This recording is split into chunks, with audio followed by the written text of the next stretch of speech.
ça filme. Je parle pendant 10 ans, cette vidéo va durer une plombe, je suis désolée. Il y a des bruits chelous chez moi. J'espère que ça va pas tomber, ça me fait trop peur. Ne bouge pas, ne tombe pas.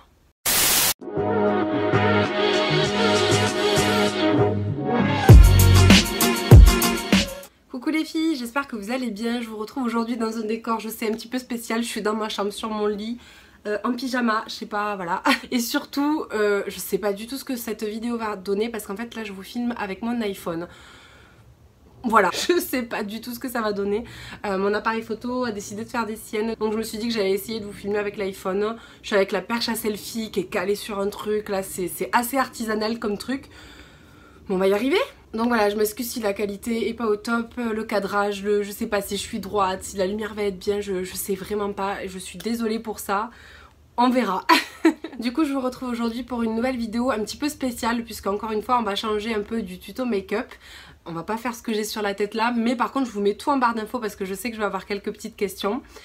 Donc aujourd'hui on se retrouve pour parler de moi un petit peu et de mon parcours professionnel parce qu'en fait j'ai beaucoup de questions concernant mon métier, donc je me suis dit que j'allais vous proposer de faire une petite FAQ sur le métier donc de chimiste formulatrice en cosmétique.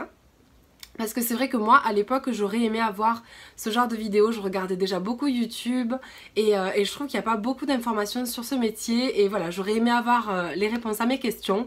Donc je me suis dit let's go, on va faire cette vidéo là, je suis sûre que ça peut intéresser plein de monde, même si vous n'aspirez pas du tout à devenir formulatrice, je suis sûre que ça peut vous intéresser juste pour votre culture personnelle, étant passionnée de maquillage, voilà, je suis sûre que vous voulez savoir comment ça se passe, comment se crée tout ça et l'univers un petit peu du make-up en dessous des étiquettes quoi on va dire. Donc du coup je vous ai proposé une FAQ, donc une foire aux questions sur mon métier sur Instagram où vous avez pu me poser du coup toutes vos questions en commentaire et du coup je vais y répondre en live. Donc comme c'est mon téléphone qui filme, je prends mon ordi et on va aller sur mon compte Instagram lire vos questions. Donc je m'excuse d'avance, la vidéo ne sera pas du tout organisée, je crois que vous commencez à savoir à peu près comment je suis. Et lors de mon dernier rôle, vous avez pu un petit peu voir que j'étais pas une reine de la logique dans le déroulement des vidéos. J'ai juste envie de prendre en fait les questions une à une, même s'il y en a qui se répètent. Bah du coup je vous référerai aux questions d'avant ou voilà. Mais j'ai juste envie en fait de lire les questions avec vous, voilà, parce que je me suis pas attardée dessus en fait, j'ai pas réfléchi. Je voulais vraiment faire du tac au tac, un petit peu une sorte de discussion, donc voilà, désolée d'avance, ça aura aucun sens cette vidéo, ça va être bizarre. Donc tout d'abord j'ai ma petite Axel, donc AMG Beauty, j'essaierai de vous mettre à chaque fois une petite capture d'écran des commentaires, je vais voir si je peux faire ça. Donc ma petite Axel que j'adore et que j'espère vraiment rencontrer un jour, qui me dit j'ai tellement envie de savoir plein de choses mais du genre technique. On en avait déjà parlé un petit peu sur Snap. Oui d'ailleurs si vous voulez me rejoindre sur Snap parce que je vous partage des fois des petites images de mon quotidien de formulatrice, je vous mettrai le lien juste là et n'hésitez surtout pas. Mais je suis curieuse de savoir les formulations, qu'est-ce qui va faire qu'un fard aura une texture beurre plutôt qu'un autre et tout plein d'autres choses. Donc, je vais m'arrêter avec cette question là d'abord puisqu'il y en a plein d'autres évidemment. Donc qu'est-ce qui va faire qu'un fard aura une texture plus beurre qu'un autre? En fait il faut savoir qu'un fard à paupières c'est composé de plusieurs phases, on appelle ça des phases en chimie. Donc dans un fard il y a ce qu'on appelle la base blanche, donc avec toutes les charges, les poudres autres que les pigments. Donc ça va être on appelle ça des charges mais en fait c'est sous forme de poudre, donc il y a du talc, des agents de compactage qui vont permettre que la poudre se lie en fait et ne casse pas. Il va y avoir ce qu'on appelle des agents de texture tout simplement qui sont là pour apporter du crémeux, un toucher un petit peu plus sec, un petit peu plus doux, un petit peu plus brillant, transparent. Voilà, il y en a plein qui ont des actions différentes. Donc il y a la base blanche, il y a les pigments ensuite évidemment. Donc vraiment les pigments en fait, souvent on fait un petit peu le pléonasme quand on est make-up addict et quand on n'est pas chimiste, mais vraiment moi dans mon métier on différencie pigments et nacre, c'est complètement différent. Donc quand nous on appelle des pigments, vous savez les petits fards libres en magasin, en fait ce ne sont pas des pigments, ce sont des nacres. Donc en fait les pigments c'est tout ce qui est mat, donc vraiment c'est les oxydes de fer, c'est les pigments organiques comme minéraux, voilà, c'est tout ce qui est un petit peu mat et qui donne vraiment l'intensité et la couleur. Et ensuite, d'un autre côté, il y a ce qu'on appelle les nacres, qui sont tout ce qui est irisé, nacré, pailleté, etc. Voilà, en fait c'est vraiment constitué de deux manières différentes. Les pigments ce sont vraiment des molécules colorantes en elles-mêmes, alors que les nacres c'est du mica enrobé de pigments, ce qui va leur donner en fait plus ou moins de reflets, une teinte ou une autre. Donc du coup dans un fard il y a les bases blanches, les pigments et les nacres, et ensuite il y a ce qu'on appelle les liants, donc qui est une phase qui sert, comme son nom l'indique, à lier la formule. La plupart du temps ce sont des huiles ou des silicones, donc quelque chose de gras pour apporter vraiment le toucher crémeux, pour lier les nacres, pour donner toute la luminosité en fait. C'est ce qui va mouiller les pigments et les nacres et vraiment les révéler en fait dans la formule. Et donc voilà, pour qu'un fard soit crémeux, moi je dirais qu'il faut déjà des agents de toucher assez crémeux, assez fin. En fait on peut jouer sur plein de choses, mais principalement ça et les liants du coup qui vont apporter un toucher un petit peu émollient, un petit peu crémeux à la formule. Donc voilà, j'espère avoir répondu à ta question de manière pas trop compliquée. Tu préfères travailler dans les fards à paupières plutôt que dans un autre labo qui travaille sur des formulations de fond de teint ou rouge à lèvres? Alors effectivement actuellement je suis dans un labo de fards à paupières poudre, enfin voilà, poudre en général, mais j'ai aussi travaillé pendant 2 ans dans l'univers des fonds de teint. J'ai pas eu à formuler de rouge à lèvres, en tout cas pas hors de l'école, mais c'est vrai que je me suis découvert une vraie passion pour le métier des poudres. En fait, en cosmétique, on différencie les deux métiers. Les métiers dits blancs, donc tout ce qui est hygiène, soins, moussant, etc. Et les métiers de couleur, donc le maquillage. Et c'est vrai que moi, je suis vraiment spécialisée maquillage. C'est quelque chose que j'adore, qui me touche, qui me motive, qui me donne envie de créer. Je suis vraiment inspirée en fait moi par le make-up. Ça me permet de m'exprimer, c'est quelque chose de viscéral vraiment. Et donc du coup, moi je suis spécialisée maquillage. Et plus particulièrement poudre actuellement. Et c'est vrai que j'adore vraiment ce que je fais, les poudres ça me passionne. En fait il y a une variation de couleurs beaucoup plus large que dans les autres métiers, quoique les lèvres il y a quand même pas mal d'ouverture, mais c'est vrai qu'avant j'étais au teint et c'était quelque chose du coup d'un peu plus restreint, puisque les couleurs de fond de teint on travaille juste avec les oxydes de fer, donc les 4 pigments principaux, le blanc, le noir, le rouge et le jaune. Alors que là du coup pour les fards à paupières je travaille vraiment avec une étendue de matières premières gigantesque et limite infinie en fait, et moi c'est ce qui me plaît, c'est pouvoir ne pas avoir de barrière et pouvoir un petit peu tout créer. Donc vraiment je dois l'avouer, je crois que je commence à préférer un petit peu les fards à paupières. En tout cas je peux plus m'exprimer dans ce métier-là, voilà, ça me plaît vraiment, tout ce qui est pailleté, nacré, tout ça, c'est mon truc quoi. Mais c'est vrai que j'aimerais aussi tester un jour les rouges à lèvres, hein, donc pourquoi pas. Ensuite, elle me demande combien de temps prend l'élaboration d'une palette ou d'un fard suivant la demande du client. Donc ça dépend complètement des enseignes, je dirais. En fait, c'est pas le client qui fixe la mise à disposition sur le marché du produit, mais presque. Après, on a souvent un planning type. Je dirais que la fourchette à peu près de mise à disposition, donc de mise sur le marché du produit, elle varie entre, je sais pas, 7-8 mois et 1 an et demi, on va dire, pour les produits les plus élaborés. Et encore, en fait ça dépend vraiment de quoi on part. Si on part vraiment d'une formule connue et qu'on a juste à produire, ça peut être beaucoup plus court. Si on part vraiment de zéro et où on construit vraiment le produit, où on innove, ça peut mettre jusqu'à 2 ans, 3 ans, et ça dépend encore une fois de la pression qu'on a derrière. Si le client il veut le produit en septembre, il faut tout donner pour que le client l'ait en septembre. Si on a le temps de construire vraiment une étude, de vraiment prendre son temps autour du produit pour vraiment avoir exactement pile ce qu'on veut, on peut aller jusqu'à 2 ans de développement. Voilà, ça dépend vraiment du client et puis du temps qu'on a, de la boîte dans laquelle on est, parce que moi j'ai un petit peu connu les deux, j'ai connu le très vite et le un peu plus lent. Donc voilà, ça dépend vraiment. Quelles sont les différentes étapes pour arriver au produit fini?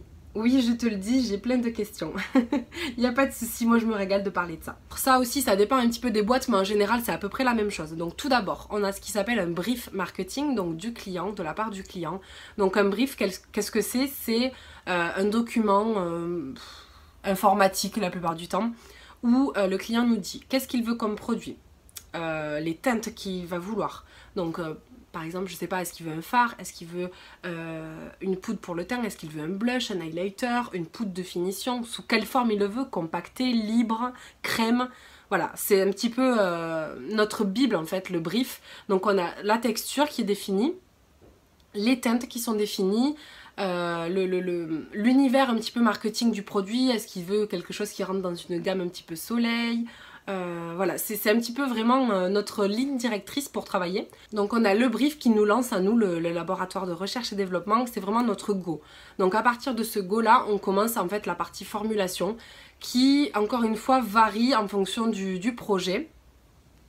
Donc l'étape de formulation en fait elle peut être très courte comme très longue, comme je vous le disais tout à l'heure, en fonction du produit qu'on va sortir. Si c'est un produit qu'on sort déjà, qui existe déjà un petit peu dans la gamme, bah ça peut aller très vite. On a juste les teintes à faire par exemple, et les teintes je sais pas, je dirais que ça met allez on va dire 3 jours, 4 jours par teinte. Encore une fois ça dépend du client, il y a des clients qui les accepteront très vite et d'autres qui mettront 10 plombes, ça on peut pas trop savoir. Donc voilà, le temps de formulation, après le brief on a le temps de formulation qui dépend un petit peu du produit qui va sortir, mais je dirais que ça excède pas les 3 mois. Après c'est un peu compliqué de vraiment quantifier ce temps là. Donc une fois qu'on a un OK texture, teinte et produit avec le client, une fois qu'on est OK sur ce qui va sortir du laboratoire, on passe à ce qu'on appelle la montée en échelle, donc à l'échelle industrielle. Donc on donne le projet aux ingénieurs de transposition industrielle, à tout ce qui est partie un petit peu usine. Dans certaines boîtes, il y a ce qui s'appelle des parties pilotes, donc pré-industrialisation, qui permettent de faire le produit en plus grosse quantité, mais pas non plus à quantité industrielle. Donc c'est un petit peu un entre-deux qui va nous assurer que on retrouve bien le même produit même en faisant des plus grosses quantités, parce que vous savez, c'est comme un gâteau. Vous voyez, vous allez faire un fondant au chocolat là dans les petits ramequins, ça va être nickel et tout, et d'un seul coup vous vous dites allez, je vais le faire dans un gros truc. Et là c'est dégueulasse. Ben, en fait c'est pareil en cosmétique. Nous à notre petite échelle labo on travaille sur des tout petites tailles de produits. Et des fois en faisant des grosses quantités, ben, on ne se retrouve pas avec la même qualité que celle acceptée par le client. Donc du coup voilà, l'étape de montée en échelle permet de s'assurer de ça et de corriger un petit peu la formule en fonction. Parallèlement à cette étape, on fait aussi une mise en stabilité de la formule, donc c'est là où on regarde que notre produit est bien stable dans le temps, qu'il n'est pas dangereux pour la santé. On peut faire des tests de microbiologie pendant ce temps-là, pour encore une fois s'assurer de la bonne tenue du produit dans le temps. On peut faire des tests d'usage, donc avec des tests consommateurs. On peut faire des tests marketing pour voir si le produit plaît ou pas. On peut faire quoi d'autre ? Je crois que c'est tout ce qu'on peut faire pendant ce temps-là. Et du coup, une fois la montée en échelle réussie, on va pouvoir commencer la production. Et encore une fois, c'est pas parce qu'on a réussi la montée en échelle précédemment que la production va réussir. Donc ça reste aussi une étape à franchir. Donc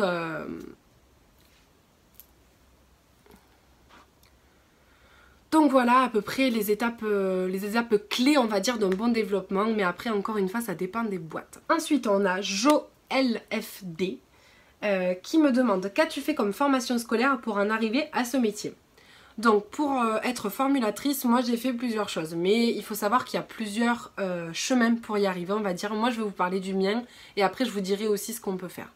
Donc moi j'ai fait des études scientifiques, donc un bac S1 à option SVT.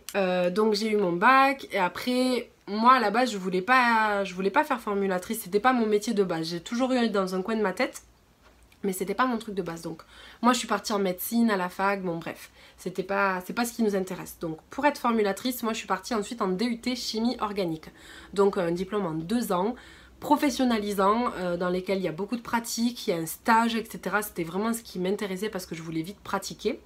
Mais il faut passer d'abord par la case un petit peu générale de la chose, donc j'étais vraiment en chimie pure, chimie organique, vraiment pas plus... Il n'y a pas plus basique que ça. Et du coup, lors de mon DUT chimie, j'ai eu la chance de travailler dans un labo de chimie qui avait une petite spécialité cosmétique. Et c'est là que vraiment, moi, ça m'a ouvert à ce monde-là et je savais que je voulais absolument travailler là-dedans. Du coup, je suis partie ensuite en licence de chimie organique, donc en L3 à la fac. Et là j'en ai eu marre, j'en avais marre des études, j'en pouvais plus en fait de la chimie générale, je voulais absolument me spécialiser. En fait à la base je suis partie vraiment en L3 pour faire le master de formulation cosmétique.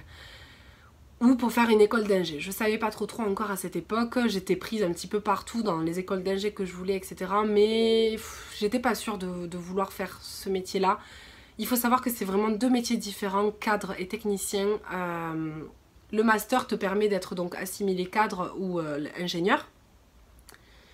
Et en fait, c'est vraiment un autre métier. Tu es plus dans la direction, dans le management, plutôt que vraiment dans le technique et le pratique. Et moi, je me suis rendu compte durant ma licence que je voulais vraiment être au cœur du produit, proche du produit, dans le labo, vraiment à rechercher. Du coup, je suis retournée en licence pro qui me permet donc de faire ce que je fais aujourd'hui. Donc, j'ai fait la licence professionnelle de formulation cosmétique au sein de l'ISIPCA. Donc l'ISIPCA, c'est une école mythique dans tout ce qui est parfum, arômes et cosmétiques. Elle a été créée par le parfumeur donc Guerlain il y a fort longtemps. Et en fait, voilà, c'est vraiment the école. Quand vous cherchez comment arriver à ce métier-là, vous tombez de suite sur l'ISIPCA. J'ai trouvé que c'était une très bonne formation, il y en a des aussi bonnes ailleurs, il ne faut pas, surtout pas se focaliser sur absolument l'ISIPCA. C'était vraiment une super année dans un super cadre, il y a des super enseignants qui sont des vrais professionnels de terrain, donc c'est très très intéressant. Mais voilà, il y a d'autres formations, ne vous formalisez surtout pas de ça. Donc voilà, en gros, voilà, j'ai un bac plus 3 avec une licence pro à la fin qui me permet d'être technicienne supérieure de formulation en cosmétique. Donc ça c'est mon parcours à moi, je trouve qu'il est très bien parce que j'ai pu avoir vraiment des connaissances assez approfondies en chimie grâce à mon DUT et à ma licence de chimie. Et ensuite je me suis spécialisée du coup en cosmétique grâce à ma licence pro qui était en alternance. Et ça encore une fois, je trouve que c'est très important et vraiment intéressant quand vous voulez faire ce métier-là parce que ça vous permet du coup de vraiment le découvrir ce métier, d'apprendre en même temps à l'école et au boulot. Donc voilà, moi je vous conseille fortement ce chemin-là, mais encore une fois, c'est pas le seul. Il y a d'autres façons de faire ça. On peut aussi faire un BTS cosmétique esthétique ou esthétique cosmétique, je suis désolée, je sais jamais dans quel sens ça se dit, qui sont de super formations. Encore une fois, c'est une formation un petit peu mise sur le côté, on se dit oh là là, un BTS esthétique, ça sert juste à épiler, etc. Mais pas du tout, c'est une formation qui est bien approfondie en cosmétologie, en sciences, vraiment en tout ce qui est matières premières, etc. C'est une formation qui est très très bien pour commencer. Il faut juste pas s'arrêter là, il faut quand même faire une licence professionnelle après pour vraiment être formulateur. Ensuite, il y a aussi la possibilité de faire une licence de bio ou de chimie, juste une licence, donc voilà. Je trouve que c'est un peu moins bien dans le sens où il y a moins de pratique, il y a plus de théorie. Et pour moi, le métier de formulation, c'est un métier de pratique. Vous apprenez vraiment sur le tas. La théorie, c'est bien, mais il n'y a rien de mieux que de toucher. On est dans un métier sensoriel qui nécessite vraiment de pratiquer. Je crois qu'il n'y a pas d'autre mot. Donc voilà, je crois que c'est à peu près les trois moyens d'arriver à ce métier-là. Encore une fois, il y a vraiment deux métiers différents. Il y a le bac plus 3 qui est vraiment le technicien supérieur de formulation, donc ce que je fais, qui est vraiment à la paillasse de manière technique. On est vraiment dans le labo à faire le produit et à exécuter ce qu'on nous dit de faire.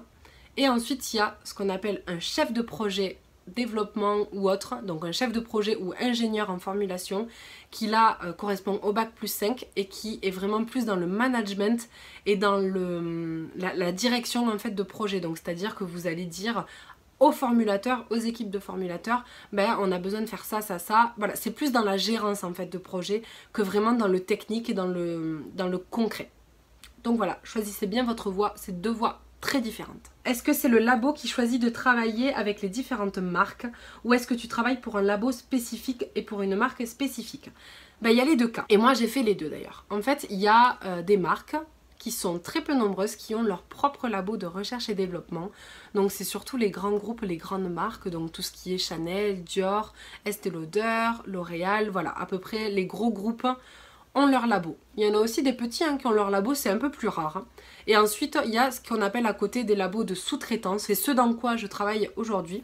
Donc la sous-traitance, qu'est-ce que c'est? C'est un labo lambda, sans marque à proprement parler, qui propose ses services à des marques. Donc en fait, il y a des appels d'offres, donc les commerciaux de la boîte reçoivent des appels d'offres des marques. Donc je sais pas, par exemple, il y a MAC qui demande une série de fards à paupières pour l'été suivant, nanana.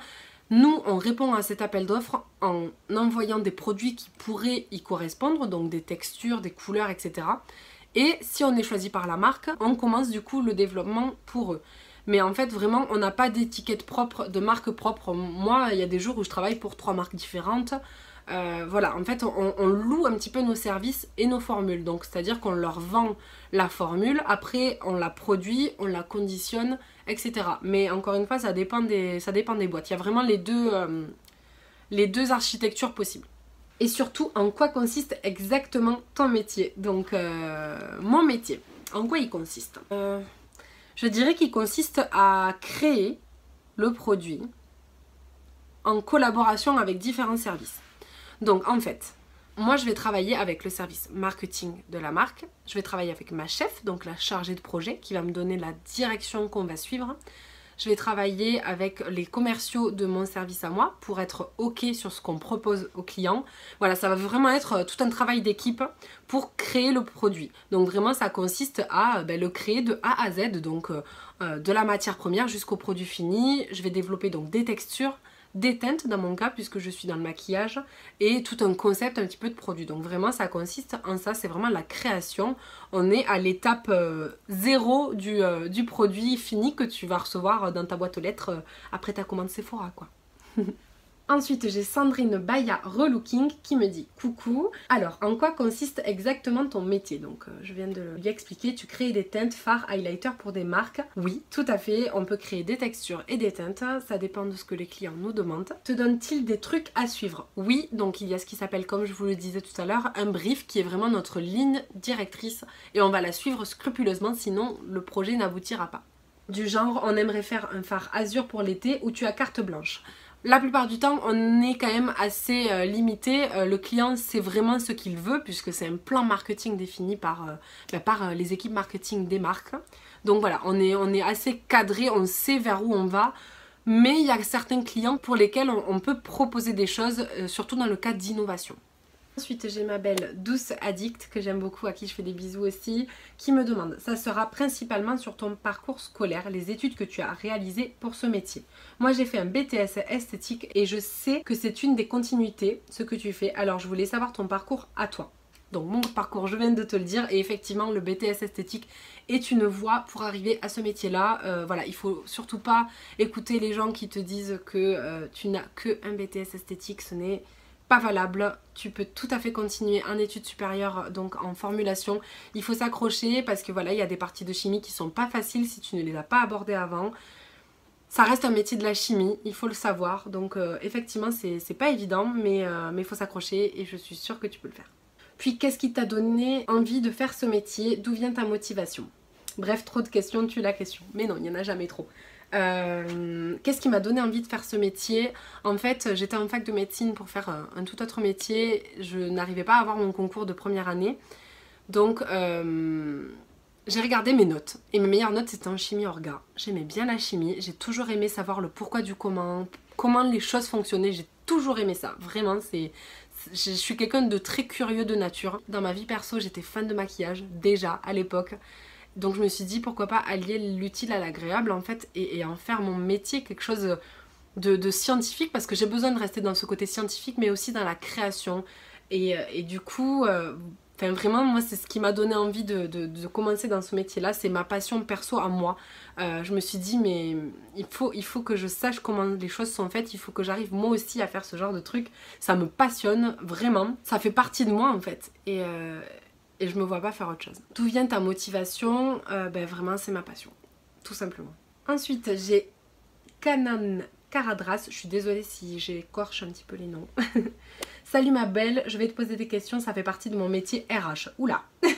Quel est ton métier? Donc je suis formulatrice en cosmétique. Qu'est-ce qui t'a plu dans ce métier? Qu'est-ce qui m'a plu? C'est la création, la liberté un petit peu, voilà, de proposer des choses qui me plaisent à moi. Voilà, c'est le côté un petit peu créatif de la chose. Pourquoi as-tu choisi ce métier-là? Je l'ai dit juste avant. En quoi consiste ta mission? À créer des produits cosmétiques. Pour mener à bien ta mission, quels outils utilises-tu? Toutes sortes d'outils scientifiques, donc principalement des balances.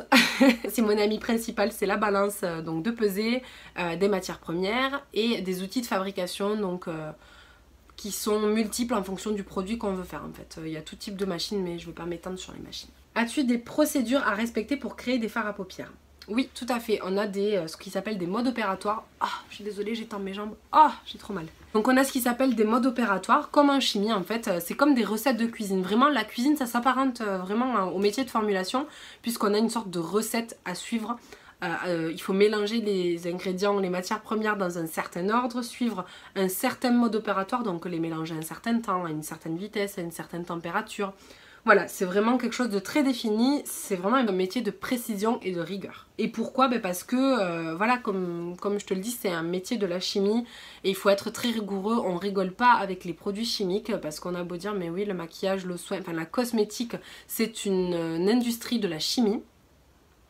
Et il faut être très rigoureux, donc suivre un mode opératoire afin de s'assurer que le produit ne sera pas dangereux à l'utilisation, que ça respecte en fait tout ce qu'on s'est donné comme ligne de conduite. Pour créer les fards à paupières, dois-tu élaborer un projet? J'élabore une formule, pas un projet. Ou tu suis le projet qu'on t'a donné. Effectivement, je suis une ligne directrice, donc le brief marketing. Peux-tu utiliser les couleurs que tu veux? Oui, tout à fait. On est tout à fait libre d'utiliser les matières premières que l'on veut. C'est juste qu'on doit respecter la couleur finale donnée par le client. Mais après, on utilise ce qu'on veut comme teinte. Quelles sont tes perspectives d'évolution dans 5 ans? Je sais pas du tout. Je sais pas du tout où je serai. Je crois que j'aimerais tendre plus tard à évoluer dans mon métier dans le sens d'avoir plus de prise de décision. Je pense que c'est quelque chose que j'aimerais bien faire, mais au jour d'aujourd'hui, je ne sais pas encore. Quelles sont tes prises de responsabilité? À mon niveau à moi, la responsabilité que j'ai, c'est la responsabilité formule. Donc j'assure que le produit qui sort de mes mains, qui sort du laboratoire, est conforme à ce qu'on me demande. Quelle est l'entreprise où tu envisagerais de travailler plus tard? J'ai pas d'exemple précis, mais j'avoue que j'aimerais bien rentrer dans mon sud à moi.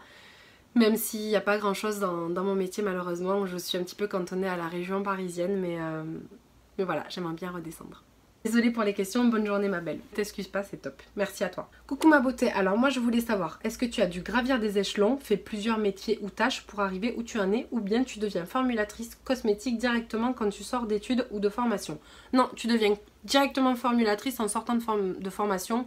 Le seul truc c'est que avec l'expérience tu acquiers beaucoup plus de connaissances et donc de savoir, et donc tu prends plus de responsabilités parce que tu sais plus de choses et tu sais de quoi tu parles.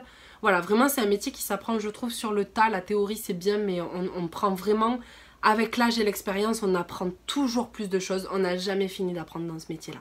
Qu'est-ce qui te plaît dans ce que tu fais? Quelles sont tes motivations? Donc ce qui me plaît, comme je vous l'ai dit, c'est le fait de pouvoir créer, partager, échanger en fait aussi avec le client. Et puis c'est travailler sur ces produits-là qui me passionnent à moi personnellement. C'est vraiment ma passion, le maquillage et les cosmétiques en général. Donc j'aime savoir comment c'est fait, réfléchir comment je pourrais améliorer les choses et me dire qu'est-ce que j'aimerais moi en tant que consommatrice. Est-ce que tu as la possibilité d'évoluer encore plus? Oui, tout à fait, c'est un métier où on peut évoluer. Donc comme je vous l'ai dit, avec un peu d'expérience, on peut passer chef de projet, donc niveau bac plus 5 entre guillemets. Donc on peut manager une équipe de formulateurs. On peut passer du côté, je sais pas, marketing si ça nous chante. On peut passer à l'usine. Voilà, c'est un métier dans lequel on peut assez facilement bouger. Ensuite, j'ai Sarah Curls, ma jolie Sarah, qui a un super blog mode d'ailleurs, vous devriez aller faire un petit tour, qui me dit: coucou ma beauté, depuis combien de temps fais-tu ce métier? Pourquoi l'avoir choisi? Donc pourquoi l'avoir choisi, je vous l'ai déjà dit tout à l'heure. Et depuis combien de temps? Ça fait 3 ans aujourd'hui que je suis formulatrice, dont 1 an en alternance. Est-ce que tu vas continuer là-dedans ou tu as d'autres projets pour l'avenir? Non, à 100% je continue là-dedans. La seule question qu'il faudra que je me pose un jour, c'est est-ce que je veux vraiment continuer dans le maquillage? Parce que comme je vous l'ai dit, le maquillage ça se cantonne un petit peu à la région parisienne et dans le sud il n'y a pas beaucoup de boîtes qui font ça. Donc peut-être qu'un jour je devrais faire la concession de faire un métier que j'aime un petit peu moins, donc tout ce qui est soins, hygiène, etc. pour avoir un petit peu la vie dont je rêve. Donc on verra. Ensuite j'ai ma copine Elisa Paoli qui a une super chaîne YouTube aussi qu'elle vient d'ouvrir, donc pareil n'hésitez pas à checker sa chaîne, c'est super, elle est super fraîche et super rigolote, qui me dit: coucou ma poulette, alors quel est ton parcours universitaire? J'ai déjà répondu à cette question. Qu'est-ce qui t'a fait choisir ce métier? Et dernière question, qu'est-ce que tu préfères dans ton métier? Voilà, sinon je te fais plein de gros bisous et continue comme ça, tu sais ce que j'adore ce que tu fais. J'adore aussi ce que tu fais ma belle. Qu'est-ce que j'ai pas répondu là-dedans? Qu'est-ce que tu préfères dans ton métier? Ce que je préfère, je crois, c'est la partie innovation. Parce qu'en fait, il y a deux parties. J'ai la partie juste où je suis un petit peu ce que le client nous demande de faire, et on a aussi d'autres parties qui sont plus dans l'innovation, où là vraiment on va faire de la recherche pour avoir des nouvelles textures, des nouvelles choses à proposer en fait, et je crois que c'est la partie que je préfère, vraiment innover, m'inspirer de toutes plein de choses pour créer de nouveaux produits.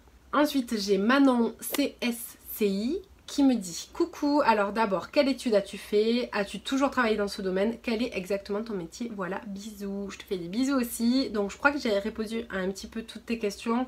Juste, est-ce que j'ai toujours travaillé dans ce domaine? Oui, ça a été mon unique et seul métier à part mes petits jobs d'été quoi. Ensuite, j'ai Cathy D. Hello beauté, je vais essayer de citer des questions qui n'ont pas été déjà posées. Quel métier voulais-tu faire étant petite? À la base, je voulais être kiné. Rien à voir. Pour quelle marque travailles-tu? Je travaille pour plein de marques différentes. En ce moment, je travaille par exemple pour Tarte, pour Sephora, pour... je sais pas, il y en a plein. Il y en a plein. Testez-vous les produits finis sur les animaux? Et ça, c'est une question très importante, très complexe aussi. J'ai un peu peur de me lancer là-dedans, donc... il faudra que je me prépare peut-être si vous voulez vraiment qu'on me parle de ce sujet-là. Mais non, on ne teste pas les produits finis sur les animaux. Je n'ai jamais vu un seul chat, un seul petit lapin, un seul singe, quoi que ce soit dans un labo. Et ça me tuerait d'avoir à faire ça. Non, il n'y a pas d'animaux dans les laboratoires de recherche, que ce soit en France, que ce soit ailleurs. Ça n'existe plus, c'est interdit par la loi. Et voilà, peut-être effectivement qu'en Chine, il y a des choses pas très nettes qui se passent. Mais non, je n'ai jamais eu à le faire et je ne le ferai jamais. Quel type de produit as-tu déjà élaboré? J'ai travaillé dans les fonds de teint, donc, enfin dans le teint en général, donc j'ai pu faire des fonds de teint crème, des fonds de teint liquides, des fonds de teint poudre, des fards à paupières, des blushs, des highlighters, des poudres libres. Voilà, c'est à peu près tout ce que j'ai fait. Et à l'école, j'ai aussi pu travailler sur les rouges à lèvres, sur les soins, sur le capillaire, l'hygiène, donc tout ce qui est gel douche, voilà. Te vois-tu déménager à l'étranger un jour? Carrément, carrément. Moi c'est mon rêve d'ailleurs, mon rêve ultime serait d'habiter aux US, mais c'est très compliqué comme vous vous en doutez, mais ouais c'est carrément quelque chose que j'aimerais faire. Si tu avais raté ta formation pour ce poste, quel métier aurais-tu fait? Je crois que j'aurais persévéré dans mon premier amour entre guillemets, le métier de kiné. C'est vraiment quelque chose que j'aurais aimé faire, rendre service aux gens comme ça, et voilà, je crois que c'est quelque chose que j'aurais aimé faire. Quand viens-tu à Genève, histoire qu'on se boive un petit café? Mais écoute, pourquoi pas, j'y suis allée d'ailleurs l'hiver dernier, parce que je suis allée au ski pas très loin. Mais pourquoi pas, ça serait avec plaisir, et toi si tu viens sur Paris, n'hésite pas. Ensuite j'ai ma belle Maroussia91 qui me demande: en quoi constitue une de tes journées? Peux-tu laisser libre cours à ton imagination? Bisous. Bisous à toi aussi. Alors... le matin, j'arrive, je me pose sur mon ordinateur, je regarde mes mails, voir si j'ai pas des réponses des clients, si j'ai pas des requêtes de ma chef, où en sont mes projets en cours, etc. Parce qu'on a plusieurs projets chacun, chaque formulateur. Et ensuite, du coup, je passe à la paillasse. Donc la paillasse, qu'est-ce que c'est? Parce que je vous ai même pas expliqué, c'est l'endroit sur lequel on formule, en fait, les chimistes me comprendront. C'est notre support, la table, en fait, sur laquelle on fait nos formules. Et du coup voilà, je vais dans le laboratoire et je commence mes projets du jour. Donc je sais pas, je peux travailler sur plusieurs projets par jour. Habituellement j'ai qu'un projet par jour et ça change de jour en jour dans la semaine. Mais voilà, je formule toute la journée. Si par exemple un jour j'ai une teinte à faire, toute la journée je vais essayer d'atteindre mon objectif teinte. Ça va être que ça toute la journée. Si un autre jour j'ai une texture à faire, pareil, je vais formuler plein de formules. Je sais pas, on peut faire jusqu'à une quinzaine d'essais par jour pour arriver à ce qu'on fait. En fait voilà, on est toujours en mouvement, toujours en train de manipuler. Peux-tu laisser libre cours à ton imagination? Oui, tout à fait. Après, encore une fois, ça dépend de l'environnement de ton travail. Moi, j'ai des responsables qui me laissent m'exprimer, mais il y a des boîtes où c'est un petit peu plus fermé, un petit peu plus limité en termes de création. Moi j'ai cette chance là, mais encore une fois ça dépend des projets. Il y a des clients qui sont ouverts ou pas, et il y a des périodes qui sont propices à l'innovation, donc voilà, ça dépend. Ensuite j'ai ma jolie Kali Beauty qui me dit: hello, quelle est ta partie préférée du job? Donc c'est la création, vraiment l'innovation en soi. Créer un nouveau produit, c'est ce qui me plaît le plus, et aussi rencontrer les fournisseurs de matières premières. Ça je vous en ai pas parlé, mais c'est quelque chose que j'adore. On a la chance en fait de rencontrer les fournisseurs, donc tout ce qui crée vraiment les matières premières, et c'est hyper intéressant parce que c'est là qu'on prend un petit peu du savoir de chacun, et c'est de là qu'on s'inspire avec un petit peu tout ce qu'on a dans notre tête. C'est là où tout se lie et ça c'est super intéressant au niveau scientifique pour moi personnellement. Participes-tu aux essais? Oui, puisque je les fais. Les essais, c'est moi qui les fais en fait. As-tu le droit de te faire ton make-up perso? Je me fais pas mon make-up perso, mais je pique mes essais, ouais, ça c'est sûr. Quel est ton produit de make-up préféré à formuler? Je dirais le fard à paupières en général. J'aime bien la création couleur, donc vraiment arriver un petit peu à la couleur que je veux, c'est vraiment ce que je préfère. Et celui que tu aimes le moins réaliser, je dirais que c'est tout ce qui est blanc, donc tout ce qui est soins, hygiène, etc. C'est pas que c'est ce que j'aime le moins faire, mais c'est pas trop mon truc, je trouve ça un petit peu ennuyeux. Après, j'ai jamais vraiment travaillé dedans, je l'ai fait que à l'école. Donc je peux pas dire, je peux pas juger comme ça, peut-être qu'un jour j'y finirai. Donc je sais pas trop, mais en tout cas au jour d'aujourd'hui c'est ce qui m'intéresse un petit peu moins. Et ensuite j'ai 4 idées qui viennent me rajouter une petite question de dernière minute qui me demande si on a le droit à des produits gratuits, histoire de garder un souvenir à la fin des développements. Oui, ça arrive, on n'a pas toujours les produits finis, vraiment le produit en soi avec la boîte, etc. Mais souvent c'est l'avantage qu'on a d'être en labo, c'est que comme c'est nous qui fabriquons les produits de base, ben, on se les prend pour chez soi, donc oui. Voilà les filles, cette vidéo est terminée. Je suis désolée, ça va durer une plombe parce qu'en plus je vais pas pouvoir couper parce que c'est du tac au tac. Donc voilà, j'espère vraiment que ça vous aura plu. On pourrait se refaire une session si vous voulez sur les cosmétiques en général, si vous voulez savoir telle ou telle chose, je sais pas comment tel ou tel produit est fait, à quoi correspond tel ingrédient, etc. On peut se le refaire, n'hésitez surtout pas à me le mettre en commentaire. J'espère avoir répondu au maximum de vos questions, que ça vous aura intéressé même si vous n'êtes pas du métier, ça vous aura fait passer un petit peu le temps, parce que je pense que là ça va durer vraiment une plombe. Je suis désolée. Et voilà, je vous fais plein de gros bisous, je vous dis à très bientôt pour une nouvelle vidéo. N'hésitez pas, comme toujours, à me mettre le petit pouce pour me dire que ça vous a plu, à commenter, à me poser d'autres questions en commentaire. J'y répondrai autant que faire se peut. Et voilà, je vous fais plein de gros bisous. Je vous dis à très vite. J'espère que le cadre ne vous aura pas trop gêné. Et voilà, à très vite. Mouah.